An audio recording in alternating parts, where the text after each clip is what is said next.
When given the occupations, did you assign a gender to one or more of them? Was the lawyer a man and the teacher a woman? We have a tendency to assign different genders to different occupations. What about the toys? Did you assign boy or girl to any of the toys? This is another way that we tend to differentiate genders.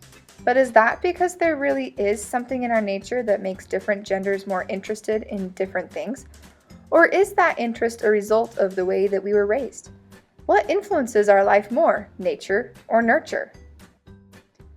Nature refers to the way a person is naturally, or their genes.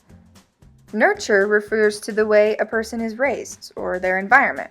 These two perspectives are consistently being studied to decide which has more of an impact on personality, interest, etc. According to boundless psychology, a nativist or nature account of development would argue that the processes in question are innate and influenced by an organism's genes. Natural human behavior is seen as the result of already present biological factors, such as genetic code. An empiricist, or nurture, perspective would argue that these processes are acquired through interaction with the environment. Nurtured human behavior is seen as the result of environmental interaction, which can provoke changes in brain structure and chemistry. For example, situations of extreme stress can cause problems like depression. The nature versus nurture debate seeks to understand how our personalities and traits are produced by our genetic makeup and biological factors, and how they are shaped by our environment, including our parents, peers, and culture. For instance, why do biological children sometimes act like their parents? Is it because of genetic similarity, or the result of the early childhood environment and what children learn from their parents? Today, few, if any, people argue that a person's future is determined solely by nature or nurture.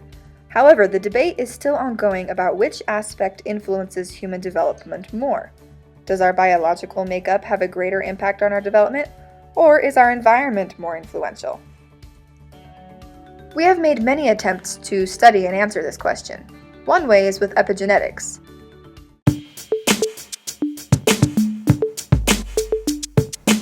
Hi, it's Mr. Anderson, and in this video I'm going to talk about epigenetics. In science, there's this age-old question, are you the way you are because of nature or nurture? In other words, am I the way I am because of the genes I inherited from my parents or from the experiences I have during my life? And a great place to study this is using identical twins. And so if I had an identical twin, we would have exactly the same DNA, but we wouldn't look exactly the same. And that's because during our life, we're going to have different experiences, get different nutrients at different times, and so we would be different. And so nurture is important, but so is nature. But what we're finding is that the delineation between nature and nurture is blurred.